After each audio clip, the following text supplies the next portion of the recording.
La guerre en Ukraine, on y vient donc avec ces images qui nous arrivent du Donbass, regardez, et qui permettent une nouvelle fois de mesurer la violence des combats qui s'y sont déroulés et surtout l'état de dévastation de la région. Image prise dans la petite ville de Marinka, 10 000 habitants avant la guerre. On est au sud de Donetsk et on voulait absolument vous montrer ces images de drone ce soir, juste avant d'accueillir notre invité de 22h50. Bonsoir Piotr Tolstoï. Bonsoir, bonsoir. Merci à vous d'être en direct avec nous. Vous êtes le vice-président de la Douma, l'Assemblée russe, en direct de Moscou avec nous ce soir. Ces images, Piotr Tolstoï, de désolation pour nous rappeler la folie de cette guerre que vous avez déclenchée il y a quasiment un an. Pourquoi vouloir raser une ville comme celle-là, Piotr Tolstoï? Personne ne voulait raser aucune ville. Le problème, c'est que avec l'aide occidentale, aujourd'hui, les Ukrainiens ont des vraies pertes. Déjà, ils ont perdu une centaine de milliers de soldats et les combats qui se déroulent sur Donbass prouvent encore une fois que cette attitude européenne, soi-disant solidarité avec l'Ukraine, amène des nouveaux morts dans cette région et dévaste les villes. Donc, moi, malheureusement, je ne peux pas voir l'image, mais j'ai vu ces villes par mes propres yeux quand j'ai été à la ligne du front. Et donc, je peux vous dire que déjà, il y a tout un effort pour renouveler ces territoires. Par exemple, dans Mariupol, qui récemment était comme cette image que vous avez montrée. Aujourd'hui, il y a une centaine de maisons, des nouveaux logements qui ont été construits par la Russie. Vous avez rasé Mariupol et vous récupérez Mariupol derrière anéanti. Et vous avez beau jeu derrière de dire, regardez, on reconstruit. Enfin, c'est le pompier pyromane. Oui, bien sûr. C'est tout à fait normal parce que malheureusement, à cause de votre aide et à cause de votre soutien, la guerre dure déjà un an. Nous, on a le temps devant nous.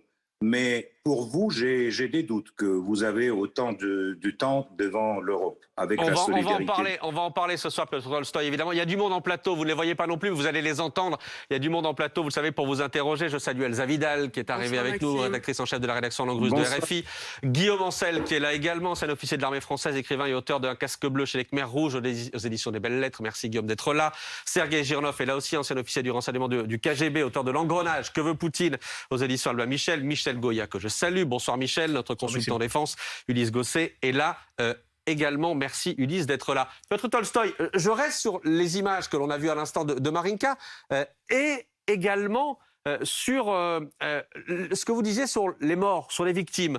Alors vous allez sans doute contester ces chiffres, mais les Occidentaux, les Norvégiens notamment, l'armée norvégienne, ces dernières heures, estiment que cette guerre a déjà fait 180 000 morts ou blessés côté russe, 130 000 côté ukrainien, en comptant les victimes civiles. Pour quel résultat un an après, Piotr Tolstoï? C'est une boucherie pour rien. Non, pas du tout. C'est pour la victoire dans cette guerre. Mais vous me permettez d'avoir les doutes sur l'information de la marine norvégienne. C'est un peu étonnant qu'ils sont autant au courant de tout ce qui se passe en Ukraine, parce que Norvège est quand même un peu éloignée. Mais il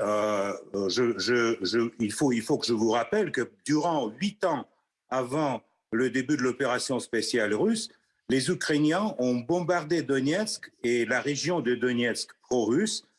Durant 8 ans, ils ont dévasté les villes et les villages.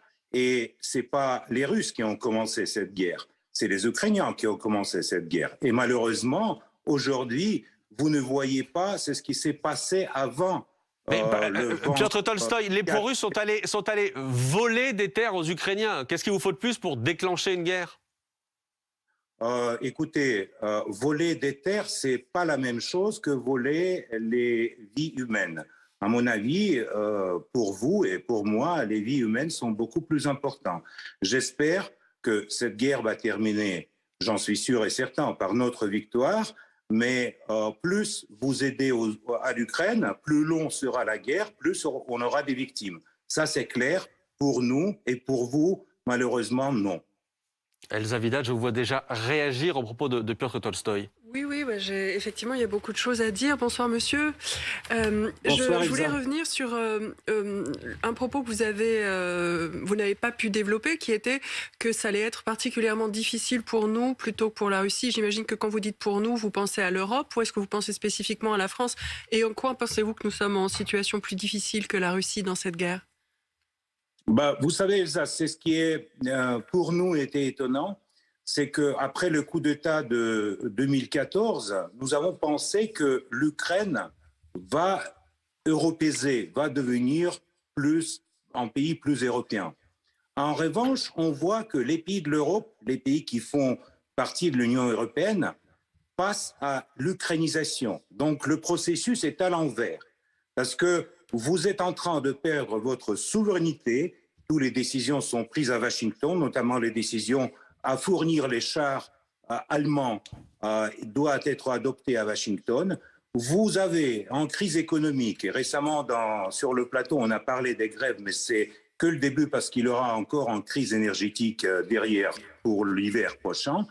Et donc le troisième trait de cette ukrainisation de l'Union européenne, c'est, si vous me permettez, un peu les déclarations politiques du style carnaval, un peu rigolo, mais en même temps très dangereux pour l'Europe. Parce que quand les Européens disent pas de négociation avec les Russes, on va gagner sur le terrain, j'aimerais bien encore une fois vous rappeler que sur le terrain, 2 fois, l'Europe a perdu à les Russes.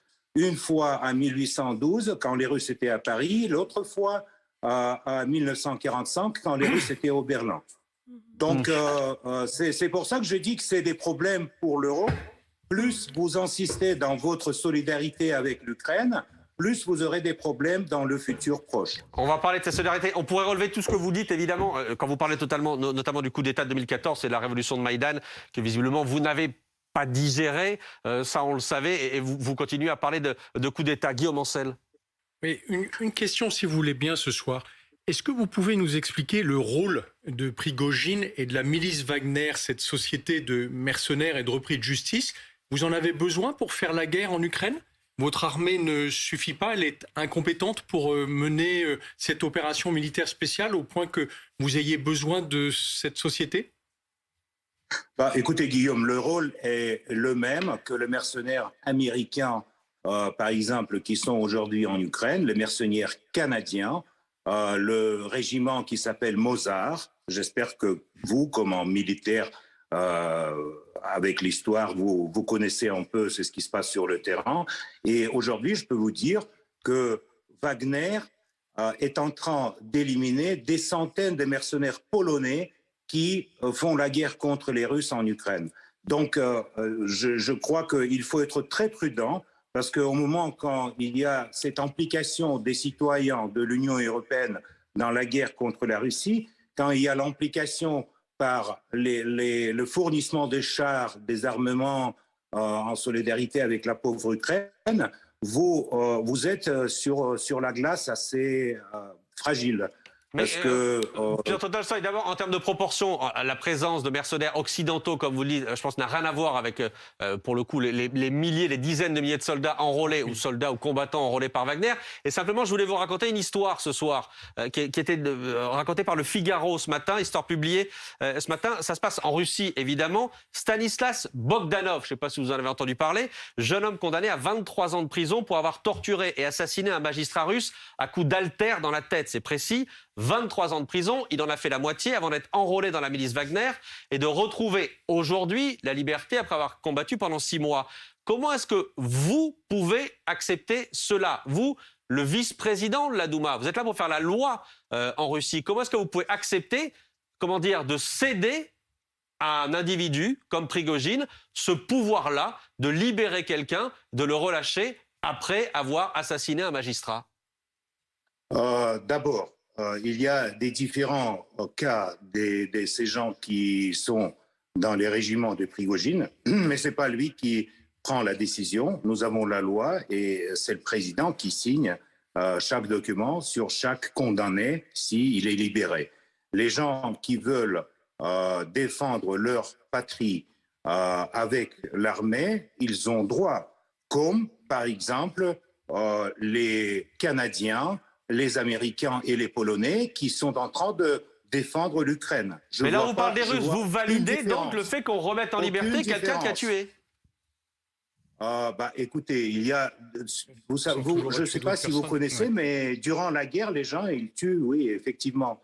Et mais là, c'était, vous comprenez très bien ce que je veux dire, c'était avant la guerre. L'histoire, le scoop de Figaro, c'est quelque chose pour moi tellement évident que je ne comprends pas votre étonnement. Ces gens-là, ils sont en train de défendre les intérêts de leur pays. Et s'ils le font bien, dans un an ou dans un an et demi, ils ont droit d'être libérés, c'est tout. Notre étonnement, Piotr Tolstoï, vient du fait que dans un état de droit comme le nôtre, ça ne pourrait pas se dérouler comme ça, et ça ne se déroule pas comme ça aujourd'hui. Mais je reprends, la question de Guillaume Ancel tout à l'heure, parce que vous n'y avez pas complètement répondu. Attendez, vous n'y avez pas complètement répondu. Est-ce que vous avez besoin de Wagner pour faire la guerre? Sur la Légion étrangère, chez vous. Vous ne connaissez pas les histoires en Afrique. Vous avez oublié Légion étrangère, les vous l'ignorez pas, puisque vous avez beaucoup travaillé avec la France. Démocratie en Afghanistan et en Irak. Pourquoi vous dites que je suis désolé, mais la Légion étrangère, ça fait partie de l'armée française. Ce sont des soldats d'origine étrangère, mais il n'y a pas de criminels de sang. Vous recrutez des criminels pour aller faire la guerre en Ukraine. Et donc ma question, c'est pourquoi est-ce que vous avez besoin d'eux? Vous ne sauriez pas faire sans eux? C'est ça, en fait, votre problème? Écoutez, avec eux, on est beaucoup mieux parce qu'aujourd'hui, la libération de Soledar et la libération de Artyomovsk, ça c'est les régiments de Prigojine qui ont fait ça, et donc ça a été reconnu par le ministère de la Défense. Est-ce que vous pouvez nous expliquer la relation entre le président Poutine et M. Prigojine, alors que j'entends par mes contacts au ministère de la Défense russe que la Défense aimerait bien écarter Prigojine parce qu'ils estiment que c'est une armée qui est totalement incontrôlable et qui en fait du tort à l'armée russe. J'ai du mal à comprendre la relation entre les trois.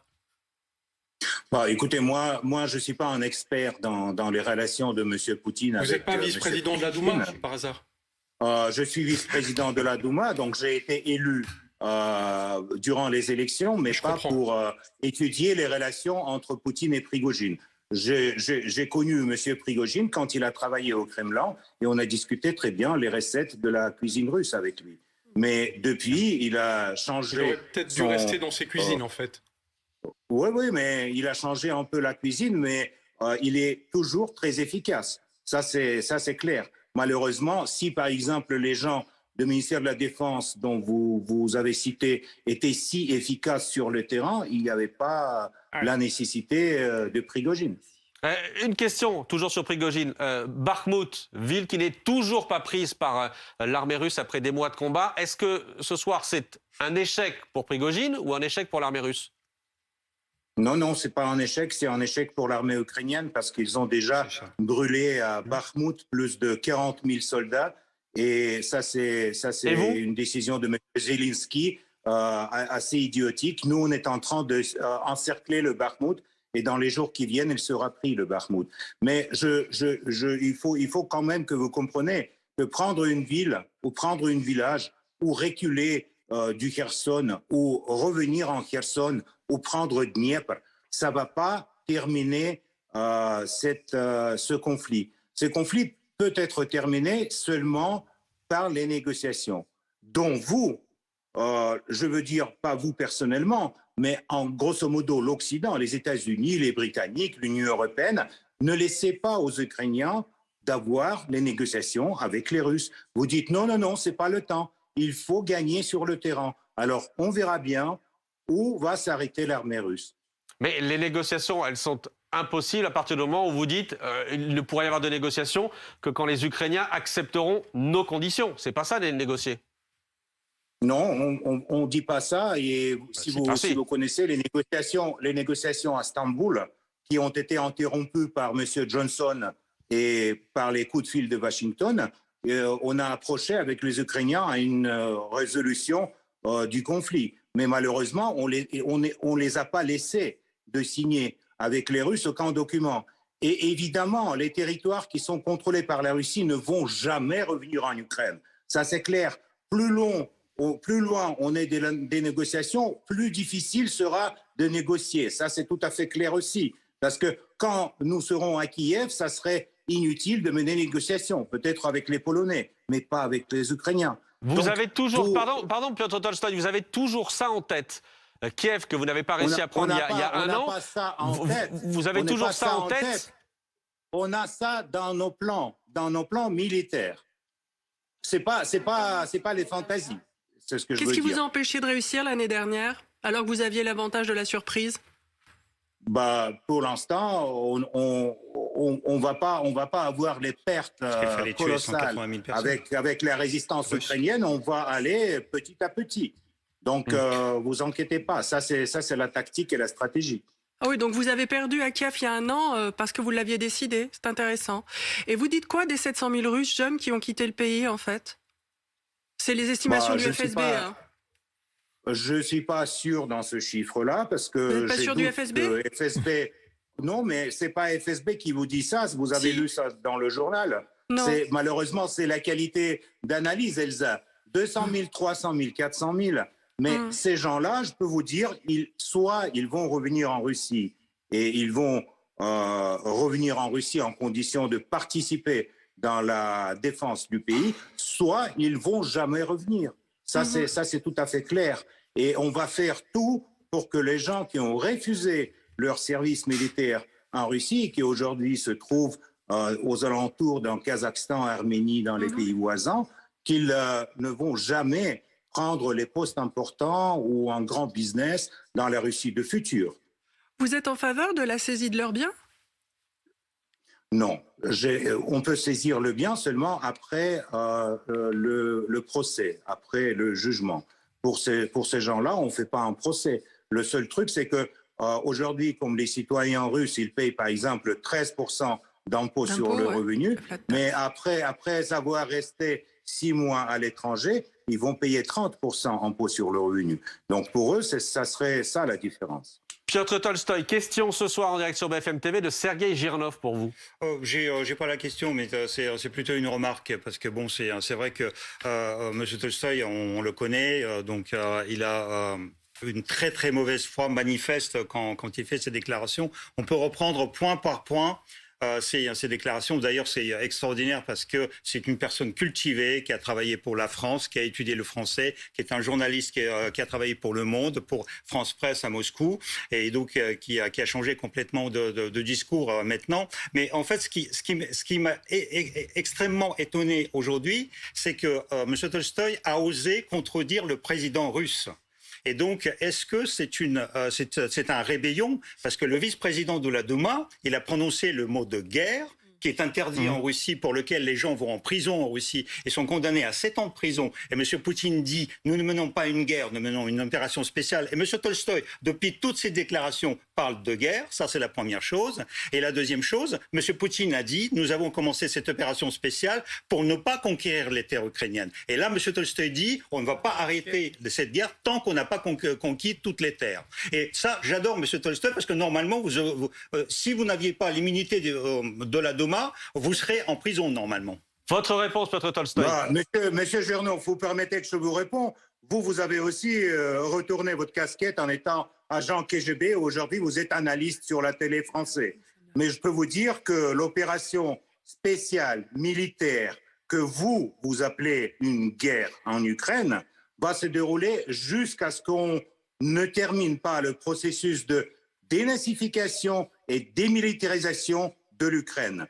Par contre, les coups de l'aviation et des missiles russes sur le territoire de l'Ukraine, c'est dans le cadre de décommunisation. Parce que toutes les stations électriques ukrainiennes, tout le potentiel qui aujourd'hui travaille pour la guerre du côté ukrainien, c'est le potentiel créé par l'Union soviétique, donc par les communistes, monsieur Girnov. Mais monsieur Tolstoï, vous répondez pas, notamment, vous ne répondez pas, notamment sur ce que vous disiez, Sergueï, à l'instant, c'est-à-dire vous reconnaissez que c'est une guerre de territoire. Vous êtes là pour récupérer les territoires, ce que ne dit pas Vladimir Poutine.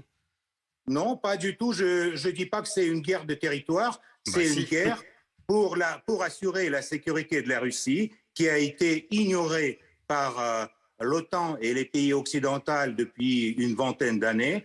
Et c'est une guerre pour démilitarisation de l'Ukraine, qui a reçu l'aide militaire de l'Occident et a commencé à recevoir juste après le coup d'État de 2014. Coup d'État parce que c'est votre ministre des Affaires étrangères, Laurent Fabius, a garanti à M. Yanukovych que ça n'aura pas lieu et du coup, un coup d'État a eu lieu. Donc, la Russie a garanti. La Russie a garanti en 1994, quand l'Ukraine a rendu ses armes nucléaires à la Russie a garanti sa sécurité et sa souveraineté territoriale. Et d'ailleurs, vous savez très bien, M. Tolstoï, que vous avez violé la Charte des Nations Unies, que vous êtes condamné par la communauté internationale, par les Nations Unies et par le Parlement. Et la dernière question pour vous, M. Tolstoï. Vous savez que le Parlement européen a voté déjà la décision de créer un tribunal international et j'aimerais avec beaucoup de plaisir, vous voir sur le banc de ce tribunal. Pensez à Nuremberg. Pensez à Nuremberg, M. Tolstoï. Pensez à Nuremberg, M. Tolstoï. On s'en fout de votre tribunal. On s'en fout royalement. Vous considérez que vous ne serez jamais jugé pour ce qui est en train d'être fait en Ukraine? Peut-être vous allez demander une nouvelle Yalta à les Russes. Mais vous n'avez aucun droit de juger les Russes après tout ce que vous avez commis dans l'histoire de votre pays.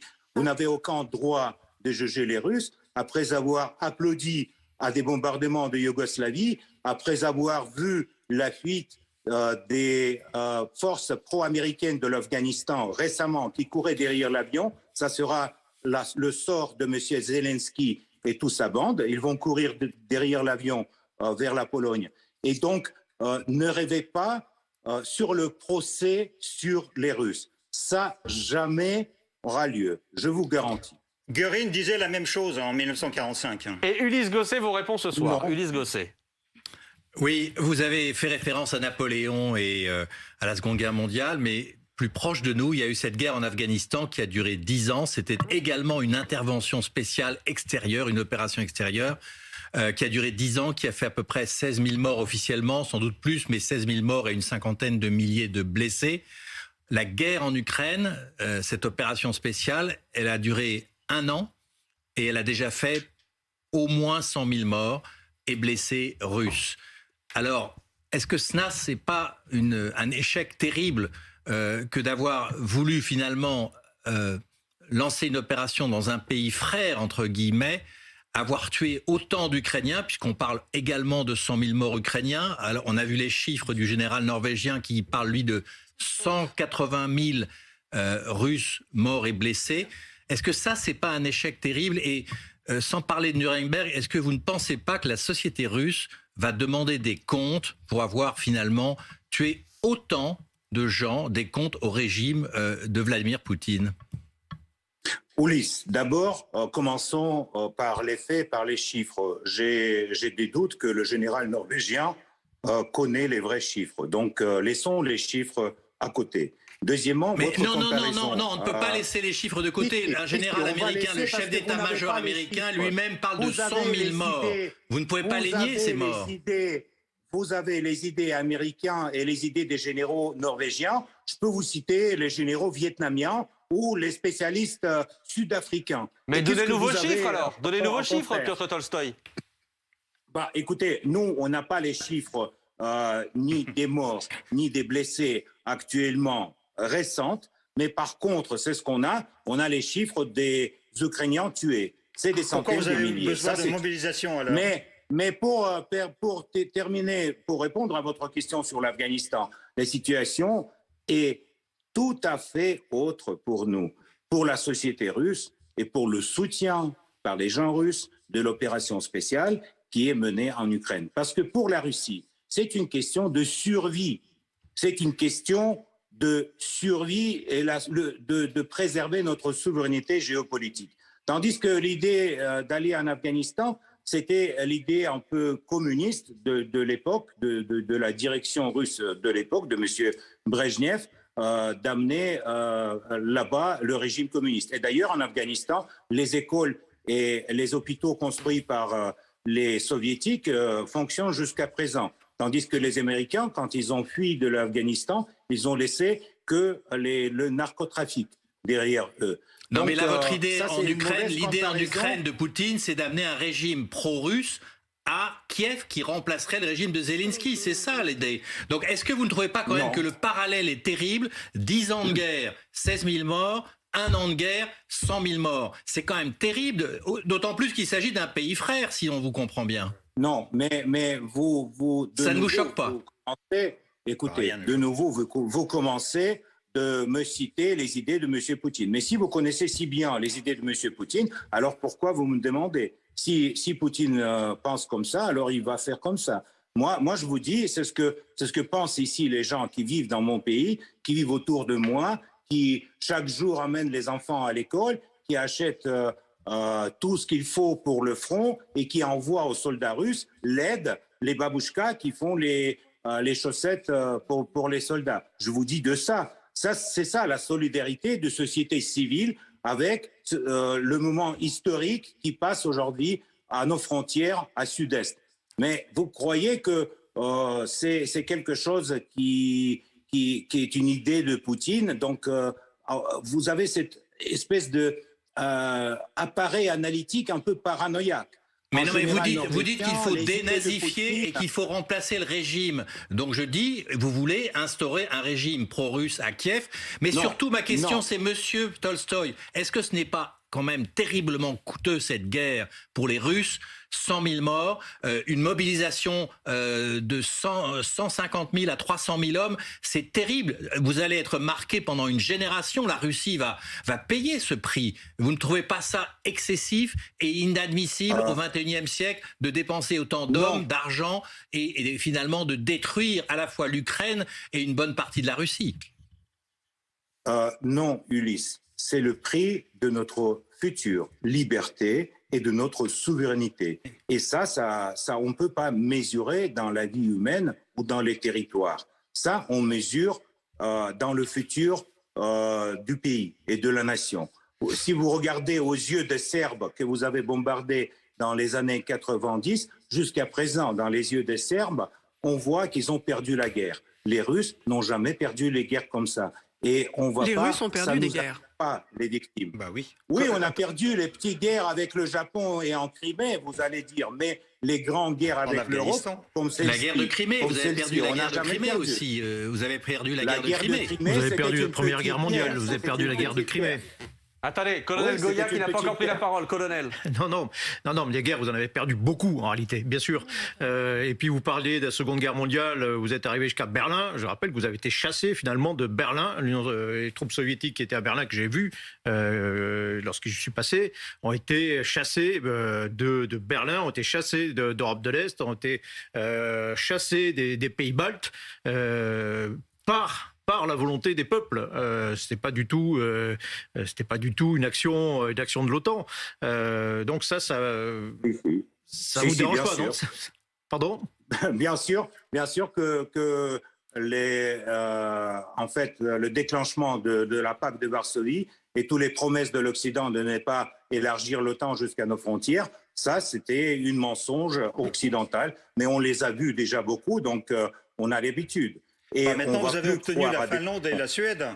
Maintenant, vous avez obtenu la Finlande et la Suède à cause de votre guerre. Dans Par l'OTAN. votre guerre, Je peux maintenant, vous il y a dire- deux pays je qui peux étaient vous dire- neutres et qui ne voulaient je pas peux vous rentrer dans dire l'OTAN. Maintenant, ils sérieusement sont dans l'OTAN. que Enfin, presque. les moustiques en Finlande sont pour nous. Ils sont pro-russes. Donc faites gaffe, s'il vous plaît. Ça, c'est très dangereux. Les moustiques en Finlande, c'est-à-dire? On n'a pas compris. C'est une métaphore. Parce que les moustiques, il y en a beaucoup en Finlande. alors Et ils sont tous pro-russes. Parce qu'ils ont la mémoire des moustiques. Parce qu'avant, c'était ça faisait partie de la Russie. Et les moustiques, ils ont la mémoire. Ah. Juste une dernière question. Attendez, j'ai une image, parce que vous parlez de survie de la Russie. Ouais. J'ai une image à vous montrer. Que se passe-t-il à Moscou et de quoi avez-vous peur? On a vu la semaine dernière apparaître sur un certain nombre de bâtiments dans la ville de Moscou, apparaître des systèmes, des batteries de défense anti-aérienne ces derniers jours, au moins dans 7 bâtiments, d'après les décomptes qui ont pu être faits par Dans le ministère de la Défense. dans le ministère de la Défense, absolument. Il y en a certains qui ont été placés notamment pas très loin de la résidence de Vladimir Poutine. De quoi avez-vous peur? Est-ce que ce sont les drones ukrainiens qui vous font peur? Il existe les drones ukrainiens. Les Oui, drones, à Engels, les oui. drones utilisés par l'armée ukrainienne. À Engels, oui. À 2 reprises, le 5 et le 25. Peut-être c'est de nouveau les moustiques de Finlande ou les mouches de l'Estonie qui nous font peur. C'est pour ça que vous déployez des batteries antiaériennes. On prend les mesures de précaution si jamais les Ukrainiens vont utiliser les armements américains à longue distance. Ça, évidemment, on prend les mesures pour protéger la population civile à Moscou. Qu'est-ce que vous étonne? Nous sommes en guerre et on va continuer cette guerre jusqu'à notre victoire. Donc, tous ces moyens-là, c'est tout à fait normal dans un pays qui, aujourd'hui, est en affrontement militaire. Donc, vous pensez que la guerre, parce que vous avez bien utilisé le mot guerre, la guerre va déborder, peut déborder encore plus sur le territoire russe? Non. Non, je pense pas. Oui, c'est vrai que c'est Pourquoi? Parce que vous venez de nous dire Non, le mais contraire. pourquoi? J'ai pas peut-être compris votre question, mais... Non, mais parce que vous venez dire que vous vous protégiez éventuellement contre le fait que les Ukrainiens utilisent des armes américaines, occidentales, à longue portée contre le territoire russe. Donc c'est votre crainte aujourd'hui? Non, mais ça a été dès le début. Donc les forces antiaériennes étaient installées autour de Moscou et autour de toutes les grandes villes dès le début. Par exemple, dans la région de Belgorod, qui est sur le territoire russe, les Ukrainiens bombardent les villages régulièrement. Malheureusement, on a ce problème sur notre territoire depuis le début de l'opération militaire spéciale. Est-ce que vous êtes favorable, Monsieur Tolstoï, est-ce que vous êtes favorable au déclenchement d'une vaste offensive de printemps de la Russie pour reprendre les positions qui ont été prises par les Ukrainiens? Est-ce que c'est dans les plans qui sont en train d'être élaborés? Est-ce que ça serait pour vous quelque chose de nécessaire pour que la guerre soit gagnée par la Russie, comme vous dites? Pour moi, c'est nécessaire avant printemps et pas seulement les territoires que l'armée russe a laissés aux Ukrainiens, mais Dniepr, Odessa, Kiev et les autres grandes villes. Donc, ce que nie M. Poutine. M. Poutine a affirmé que la Russie n'est pas venue en Ukraine pour gagner les territoires. M. Tolstoï, vous commettez encore une fois, vous contredisez votre président. Il a tout à fait raison. On n'a pas là pour gagner les territoires, mais pour gagner toute l'Ukraine et pour démilitariser et dénazifier l'Ukraine. À un moment donné, on est en train de faire une décommunisation de l'Ukraine avec leur infrastructure énergétique, mais on va continuer. Monsieur Tolstoï, pour des raisons techniques, on va devoir couper quelques secondes avec vous pour relancer la machine. La publicité. Non, il n'y a pas de pub. Il n'y a pas de pub. C'est vraiment un problème technique pour qu'on puisse continuer l'interview. Donc, il y en a vraiment pour 15 secondes. Ça va couper. On va revenir avec vous dans une quinzaine de secondes. On va faire ça maintenant. Voilà, il y a encore plein de sujets à aborder avec vous. On va entendre notamment Volodymyr Zelensky qui, ce soir, dénonce la déportation de 2000 Ukrainiens vers le territoire russe. 2 millions d'Ukrainiens vers le territoire russe. On a l'extrait ce soir de Volodymyr Zelensky. On a d'autres sujets, notamment savoir comment la Russie de Poutine et Tolstoï réagirait en cas de livraison par la France de chars Leclerc. Ça aussi, c'est un sujet important qu'il va falloir aborder. On est en train de reconnecter les fils, le fil rouge sur le fil rouge, le fil bleu avec le fil bleu. Ça devrait marcher dans une seconde. On va écouter, avant de retrouver Piotr Tolstoï, on va écouter justement ce que dit ce soir Volodymyr Zelensky sur la déportation de 2 millions d'Ukrainiens vers la Russie. Temporarily occupied by the Russian troops. Sur tout le territoire temporairement occupé par les troupes russes, le brigandage règne. Tout ce qu'ils n'ont pas détruit, ils le volent et l'expédient en Russie. Tout. Les Russes volent des céréales et des machines agricoles aux agriculteurs ukrainiens. Les occupants démantèlent les usines et envoient le matériel en Russie. Des entrepôts, des magasins et des maisons sont pillés. Et ils kidnappent des gens. Ils voient les gens comme une ressource. Environ 2 millions d'Ukrainiens ont été emmenés de force en Russie. Ils ont été déportés. Elsa, c'est le chiffre le plus élevé Jamais reçu. jamais donné par les autorités ukrainiennes. Oui, c'est vrai. Mais c'est vrai que c'est aussi quelque chose de très présent dans l'inconscient et dans l'inconscient de cette région, pour une bonne raison, c'est qu'historiquement, les déportations, ça a été une manière d'intervenir sur le territoire ukrainien, une manière non pas russe mais soviétique, et notamment la Crimée qu'on aime beaucoup à dépeindre comme depuis toujours russe. Elle était essentiellement peuplée de Tatars qui ont été déportés, qui n'ont pu revenir que dans les années 80. Et après la déportation de ces Tatars, on a soviétisé la Crimée, ce qui voulait dire aussi la russiser. Donc la déportation, c'est une des techniques, effectivement, de la politique étrangère russe, et puis de ce qu'on appelait la politique des nationalités au sein de l'URSS. C'est vrai que ça avait été documenté, notamment des déplacements forcés qu'on peut apparenter à des déportations d'Ukrainiens passés par des camps de filtration. Il y a eu beaucoup de déclarations aussi sur des enfants ukrainiens envoyés de force en Russie, dont certains ont pu être rapatriés, à peu près 200 il me semble, qui ont été évoqués par la procureure ukrainienne. Guillaume Ancel.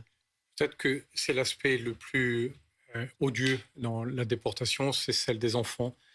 Sous des prétextes sanitaires où tous les prétextes passent, la Russie a mis en place une captation des enfants qui, une fois qu'ils seront installés en Russie, ne seront plus traçables. Et de voler ces enfants à une société, je ne crois pas qu'on puisse commettre de crimes le plus ignoble. Ça me fait penser à ce qu'on a fait à d'autres époques contre les Indiens d'Amérique. Et je trouve ça parfaitement effrayant de se comporter de cette manière. Je croyais qu'on avait changé de siècle. Mais je m'aperçois que dans la Russie éternelle, on en est encore au kidnapping d'enfants. Piotr Tolstoï, on a retrouvé la liaison, on a rétabli la liaison pour reprendre cette interview. On vient d'entendre Volodymyr Zelensky qui dénonce ce soir officiellement la déportation de 2 millions d'Ukrainiens vers le territoire russe. Déportation forcée. Pourquoi commettre ce genre de crime au XXIe siècle ? D'abord, je n'y crois aucun mot de M. Zelensky. Deuxièmement, si vous avez vu les chiffres des Ukrainiens qui ont quitté l'Ukraine durant la guerre, vous connaissez que 7 millions d'Ukrainiens sont partis en Europe et 2,5 millions d'Ukrainiens sont partis en Russie, notamment avec ses enfants. Évidemment, pour vous, dans ces narratives anti-russes, c'est facile d'accuser la Russie des crimes du Moyen-Âge. Mais la Russie ne vole pas les enfants. La Russie a organisé évacuation des enfants qui ont été sous les bombes ukrainiennes. Malheureusement, ça dure déjà un moment et les Ukrainiens cachent leurs chars et leur artillerie dans les quartiers où habitent les gens. Évidemment, après que l'armée russe libère ces villes, on organise l'évacuation des gens qui ont supporté le blocus ukrainien et les tirs et qui ont survécu durant cette guerre dans les villes. On les évacue dans des autres régions de Donetsk où ils seront en sécurité et ils seront Piotr pas Tolstoï, bombardés. vous parlez de Ukrainiens. chiffres. Vous contestez de chiffres. Il y a les chiffres, il y a les témoignages aussi qui s'amoncellent depuis des mois maintenant sur ces mères de famille qui ne revoient plus leurs enfants qui avaient été emmenés par exemple dans des camps de vacances et les enfants ont disparu. On a ces témoignages-là. Pas un, pas deux, il y en a des dizaines de témoignages comme cela ces derniers temps. On parle bien de déportation forcée.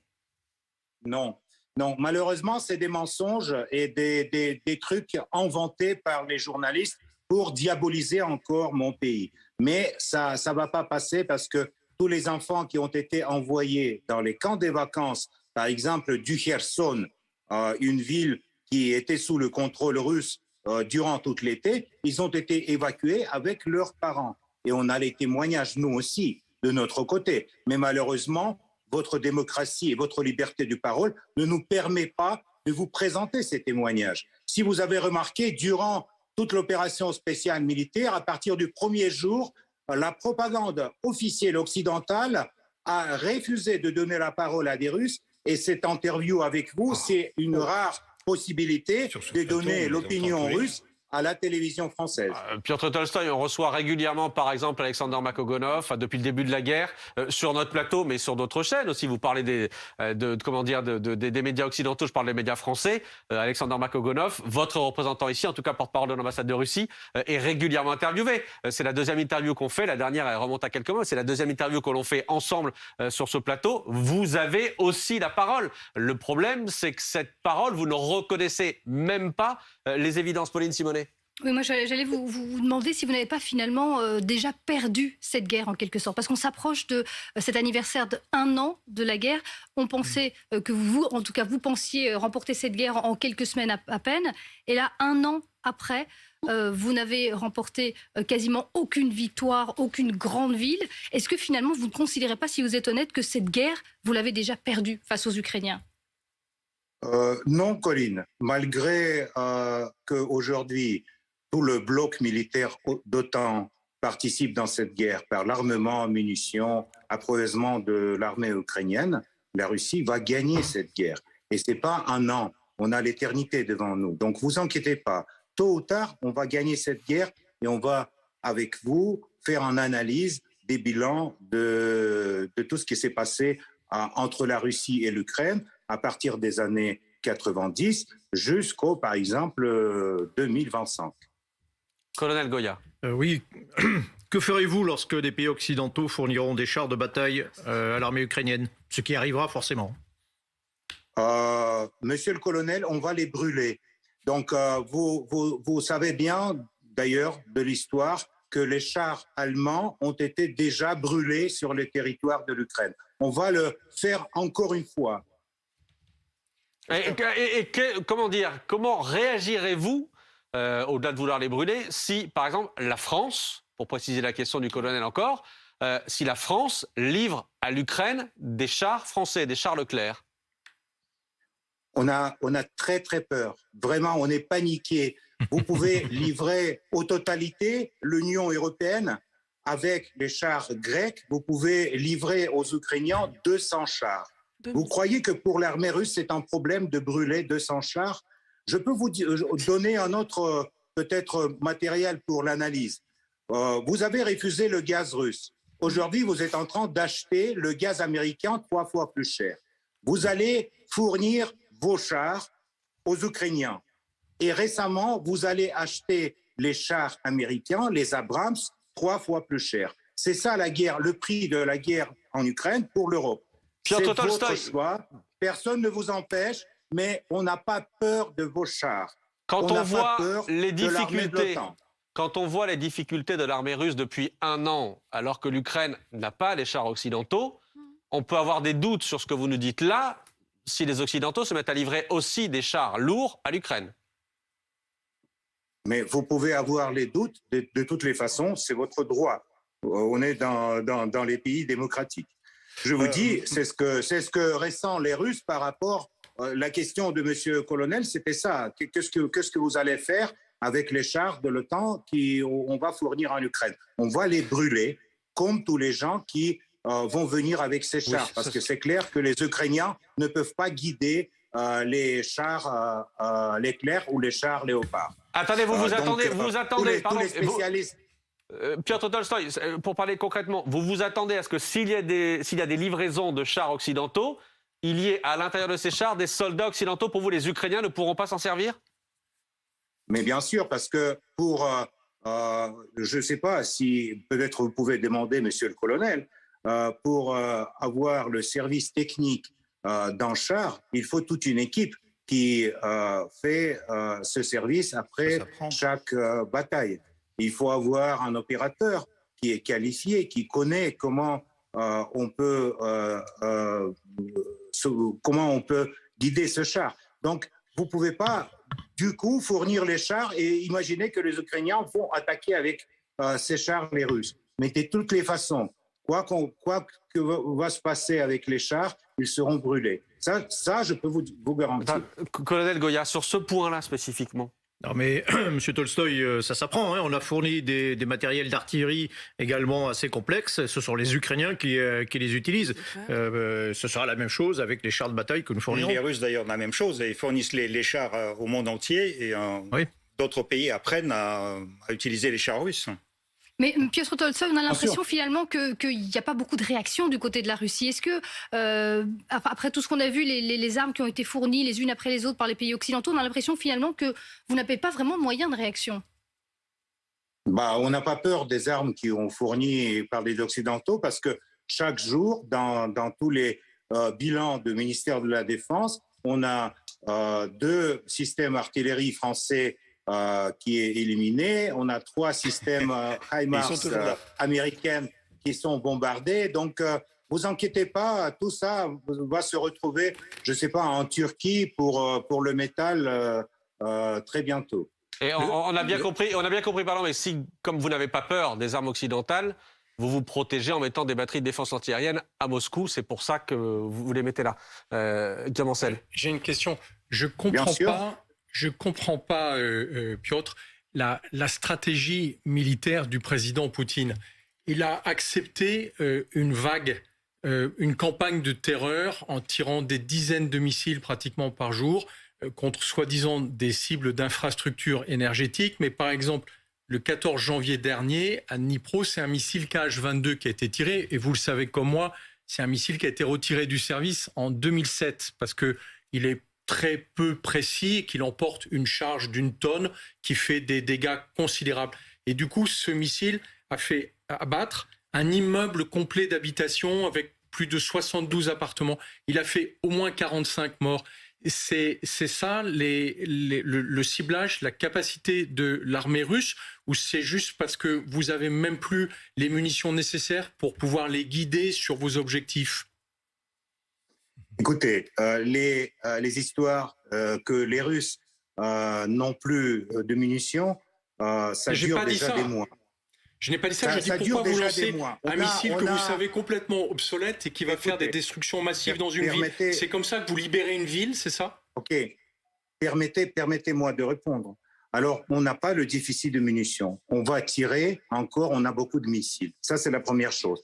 La deuxième chose, vous avez demandé la stratégie de M. Poutine. Oui. Peut-être la stratégie de M. Poutine, c'est la stratégie pour ne pas que vous le compreniez. C'est ça la stratégie. Ah oui, ça c'est sûr qu'on le comprend pas. C'est clair que vous êtes déjà dans le vague. Et ce qui concerne cette histoire sur Dniepr, donc c'est la missile antiaérienne ukrainienne qui a abattu le missile russe sur l'immeuble. Ça a été reconnu même par les officiels en Ukraine. Donc, tous ces histoires que les Russes... C'est faux, je tiens à vous le dire, Piotr, parce qu'il y a un journaliste de Russia Today qui a essayé de me vendre cette histoire, cette sornette, que c'était un missile anti-aérien ukrainien qui avait détourné le Kh-22. Ouais. Sauf que si vous aviez un tout petit peu de connaissances militaires, vous sauriez qu'on ne sait pas intercepter un missile Kh-22. Donc, c'était même pas envisageable. Et quand vous avez tiré ce missile Kh-22, vous saviez que vous alliez commettre des destructions massives. Mais c'est très intéressant ce que vous dites quand vous expliquez que même Poutine a une stratégie incompréhensible, parce que je pense que globalement, le chaos de cette guerre, c'est à cause d'un tyran chaotique. Et quand je vois par qui il est entouré, je comprends qu'il n'y arrivera pas. D'abord, j'ai toujours le plaisir de vous entendre, mais si vous me permettez de finir la parole, ça serait très gentil. Donc, je vous dis que la stratégie militaire russe est construite de telle façon que ni Français, ni les Européens, ni les Américains ne le comprennent pas. Ça, c'est plus ou moins clair, et j'espère que vous avez eu le temps pour analyser l'absence de votre compréhension en stratégie. Ce qui concerne la missile ukrainienne qui a détourné la missile russe sur la maison, ça c'est une chose, pour nous en tout cas, prouvée. Vous êtes dans votre paradigme des mythes construits par la presse occidentale, vous pouvez rester dans ce paradigme. Mais je peux vous dire une autre chose qui peut-être va vous intéresser. Si la Russie visait les civils dans cette guerre, on était déjà plusieurs fois à Kiev. On a l'armement qui peut brûler des kilomètres de front en avant, mais on ne l'utilise pas justement parce que les Russes ne visent pas les civils dans cette guerre. 30 000 déjà victimes. 30 000 déjà victimes, Piotr Tolstoï. 30 000 victimes civiles, morts ou tuées, morts ou blessés, pardon. 30 000. Minimum 30 000, Piotr Tolstoï. Mais vous sortez ces chiffres d'où? d'où dans votre Mariupol, tête passe la ville ces Mariupol, chiffres. vous l'avez 30 rasée. millions, 30 millions, 30 millions. Mais C'est qu'est-ce ça. Je vous que dis 30 dites 000, je vous dis 30 000. Petite Sergei question. Girlov, Vous Sergei prenez Girlov, ces ensuite Ulysse chiffres. Gosset. Sergei Girlov. Petite question, Monsieur Tolstoï. Vous étiez tellement sûr que vous avez la force russe qui va bien évidemment détruire tout le temps et le monde entier. Où est-ce que Pas se tout trouve le temps, seulement les chars. Attendez, Seulement les chars en Ukraine. Laissez-moi finir de vous poser la question. Vous répondrez après. Ouais. Vous êtes fier de votre armement. Où se trouve votre char Armata que vous avez présenté pendant des années? Où se trouve ce char Armata sur les champs de bataille? Pourquoi M. Poutine a limogé M. Rogozine? Parce que justement, M. Rogozine n'arrivait pas à fabriquer les missiles, y compris Sarmat. Pourquoi M. Poutine a limogé son responsable de l'agence cosmique? D'abord, le départ de Rogozine n'a rien à voir avec les Sarmat. Sarmat, ils sont construits et ils sont aujourd'hui dans l'armée russe. Deuxièmement, ce qui concerne les chars Armata, ils ont été remplacés par les chars T-90, et vous le connaissez bien, ça c'est les chars mieux que les chars américains Abrams. Mais je peux vous dire que évidemment, comme dans n'importe quel pays du monde, comme dans n'importe quel pays du monde, la Russie a des difficultés à avoir beaucoup d'armements en même temps. Mais comme vous peut-être déjà remarqué, on n'a pas ni le déficit du char, ni le déficit des missiles, ni le déficit des bons commandants sur le terrain dans l'armée. On a malheureusement beaucoup d'armements et beaucoup de munitions qui arrivent en Ukraine de l'Europe. Mais on va tôt ou tard en finir avec ça aussi. Parce ça n'est pas fini. Et on a bien compris, c'est là des gens que ça n'était pas fini. On va finir avec d'abord les électrostations, après les ponts et les tunnels par lesquels vous êtes en train de fournir l'armement en Ukraine. Ça ne va pas tarder, mais étape par étape, on s'approche à notre but, à but de cette opération spéciale militaire. Donc, de quel pont et de quel tunnel vous parlez, Piotr Tolstoï? De quel tunnel? Le tunnel dans les montagnes de Carpates, où arrivent les trains de Pologne sur le territoire ukrainien. Ulysse Gosset. Vous connaissez.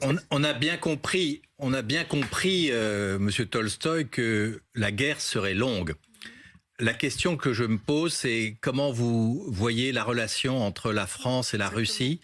La France fournit des armes de plus en plus puissantes, l'Allemagne aussi, mais entre Paris et Moscou, est-ce que vous considérez aujourd'hui que la France est un pays ennemi, premièrement, et deuxièmement, est-ce que vous envisagez que cette guerre longue puisse déborder les frontières de l'Ukraine et qu'on entre dans un conflit avec la Pologne, avec l'Allemagne, avec la France? Est-ce qu'il y a un risque que cette guerre devienne une guerre en Europe et pas simplement aux frontières de l'Europe? Écoutez, quand vous me demandez si la France est un ennemi, la France mène contre mon pays une guerre économique déjà 8 ans, 9 ans. Et la France, comme vous avez reconnu, aujourd'hui fournit aux Ukrainiens les matériaux militaires. Donc bien sûr, la France, pour nous, c'est un ennemi. Comme d'ailleurs l'Allemagne, comme d'autres pays de l'Europe qui aujourd'hui participent à une guerre du côté ukrainien de façon militaire, qui aujourd'hui ne donne pas aux Ukrainiens la possibilité d'avoir les négociations avec les Russes et ne donne pas la possibilité de terminer la guerre. Donc c'est votre responsabilité, c'est pas la nôtre. Ce qui concerne le futur, vous demandez si, par exemple, cette guerre dure encore 2 ans, 3 ans, 5 ans, s'il ne va pas déborder le territoire ukrainien. On va voir, ça va dépendre de votre participation, de la participation des pays de l'Europe dans cette guerre. Vous allez maintenant donner les chars, après vous allez donner des avions, après vous avez envoyé légions étrangères ou je ne sais pas quoi. Donc, dès que les soldats étrangers seront sur le territoire de l'Ukraine, les soldats de l'OTAN, pour nous, ça serait, comme aiment dire les Américains, une ligne rouge. Donc, tout dépend de vous, en fait, dans cette guerre et dans le futur de cette guerre. nous, on n'a aucun intérêt de continuer ça pendant 2 ans ou 3 ans. Ce que l'on voit, c'est que vos lignes rouges, elles ont beaucoup reculé, on- Piotr Tolstoï. Vos lignes rouges, elles ont beaucoup reculé. Quand on voit comment dire, la globalité de toutes les armes occidentales qui ont été livrées aux Ukrainiens, en réalité, vous ne pouvez pas réagir face à ça. Vous ne savez pas réagir face à ça. Là, aujourd'hui, vous nous dites que la prochaine ligne rouge, ce sera quand des soldats occidentaux viendront faire la guerre sur le sol ukrainien, ce qui n'est pas du tout prévu, évidemment. Mais si cette ligne rouge, si c'est votre ligne rouge aujourd'hui, avant ça, il y a beaucoup d'étapes, notamment en termes d'armement. Les chars, l'aviation, effectivement, vous-même vous le disiez, ça va en faire des armes contre vous. Non, mais quand vous dites beaucoup d'États, vous pensez que tous ces États, c'est les États de l'Union européenne, Grande-Bretagne, les États-Unis et Australie. Non, je parlais beaucoup d'étapes. Des étapes. Oui, Australie. Oui. Et donc, quand les gens ils se réunissent contre la Russie, pour nous, c'est pas quelque chose, c'est pas une nouveauté, c'est pas quelque chose très paradoxal parce que ça a été déjà dans notre histoire. Donc, nous sommes prêts. Quand vous dites que les chars, c'est une ligne rouge, je vous ai dit, ils seront brûlés comme étaient à l'époque brûlés les chars allemands sur le territoire ukrainien. On va juste répéter l'histoire. Parce qu'en fait, les Ukrainiens, ils mettent les mêmes symboles sur les chars que mettaient les troupes d'Adolf Hitler. Malheureusement, ils ne sont pas les nazis. Non. Ils mettent le même symbole, mais pour les Français, ils ne sont pas les nazis. Ils sont les victimes de la politique agressive de la Russie. Donc, on va éliminer tout ce public et on va s'arrêter à la frontière ukrainienne et on va regarder dans les yeux à des politiciens européens qui appellent sans cesse à accélérer la guerre et gagner la guerre sur le terrain. Donc, on va regarder à les yeux au monsieur Borrell ou à les autres grands politiciens qui aujourd'hui pensent qu'ils peuvent gagner la guerre contre la Russie. Et on va attendre leurs propositions sur le futur monde, sur la future sécurité européenne. Vous inquiétez pas, ça va venir très vite et on va pouvoir discuter ça dans votre studio. Qu'est-ce que vous pensez de la Turquie, puisque la Turquie, bien qu'elle n'applique pas les sanctions économiques, livre massivement des drones à l'Ukraine, il livre aussi des drones à l'Azerbaïdjan, alors que la Russie d'ordinaire défend l'Arménie. Pourquoi vous ne qualifiez pas la Turquie d'ennemi ? Ils sont très malins, les Turcs. Parce qu'ils n'ont pas osé exploser les gazoducs comme ça fait les Européens. Donc, vous ne répondez pas à ma question en fait. Pourquoi vous ne les blâmez pas pour les livraisons d'armes ? Pourquoi vous ne les qualifiez pas d'ennemis alors qu'ils livrent des armes qui permettent d'attaquer le territoire russe à l'intérieur et vous ne dites pourtant rien à Erdogan ? Parce que avec la Turquie et avec M. Erdogan, on a d'autres terrains de coopération, notamment coopération économique, importants pour nous dans cette période. Donc l'économie est plus importante que le militaire ? L'économie est plus importante que le militaire ? L'économie, c'est important, mais je dis que les Turcs, ils n'ont pas osé d'exploser les gazoducs. C'est ce qu'ont osé les Européens ou les Britanniques ou les Américains, je ne sais pas qui. D'ailleurs, vous ne savez pas qui a fait exploser le Nord Stream ? Non, moi, j'enquête pas. Vous non plus. Oui, M. Tolstoï, au fait, on a eu des preuves. Ça fait quand même plusieurs mois que vous annonciez la fourniture de preuves accablantes sur l'application britannique. C'est comme avec 30 millions des civils ukrainiens qui sont morts. On a dit 30 000. Vous savez très bien que j'ai dit 30 000. Vous pouvez répéter 30 millions, j'ai dit 30 000. Il n'y a aucun problème et je maintiens le chiffre. Monsieur Tolstoï, vous avez parlé d'économie. Vous avez dit la Turquie est un partenaire économique important. Bon, le volume des échanges entre la Russie et la Turquie est nettement inférieur à celui que la Russie avait avec l'Europe. Et en fait, vous avez provoqué les sanctions avec votre principal partenaire économique qui vous permettait de gagner de l'argent et en plus qui vous vendait tout ce que vous ne produisez pas. Est-ce que vous croyez que c'est quelque chose de sensé ? Mais ce n'est pas nous qui avons entendu les sanctions contre les Européens, c'est les Européens qui, après Washington et Londres, on entendait les sanctions contre la Russie.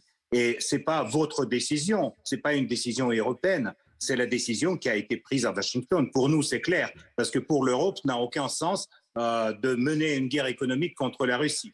La Russie était le seul votre ressource pour rester comme la civilisation dans le futur monde. Il y a la Chine, les États-Unis, l'Europe aura pu être, mais malheureusement ne le sera pas, à cause de toutes ces décisions et notamment à cause de l'opération militaire en Ukraine. Mais ça, c'était votre choix. Nous, on était toujours pour la coopération avec l'Europe. Nous avons beaucoup de téléspectateurs, Monsieur Tolstoï, nous avons beaucoup de téléspectateurs qui, en vous regardant, se demandent si vous vivez sur la même planète que nous ou bien si vous n'êtes pas dans un monde parallèle. Non, c'est vrai, vous avez raison. On vit dans des planètes différentes parce que par les narratifs américains, par le mensonge que vous distribuez entre les téléspectateurs, notamment en France et en Afrique, vous avez complètement changé, vous avez détourné l'image du monde dans lequel vous êtes. Vous croyez que vous êtes le centre du monde, tandis que avec 75% des entreprises qui travaillaient en Russie avant le début de l'opération continuent de travailler.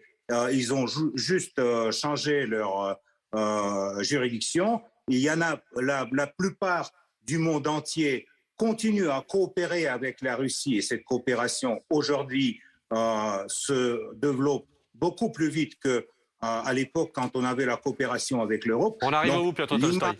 La vraie image, malheureusement, vous échappe parce que vous regardez dans le monde du votre coin européen. Mais je vous rappelle que le plus grand pays de l'Europe, c'est la Russie.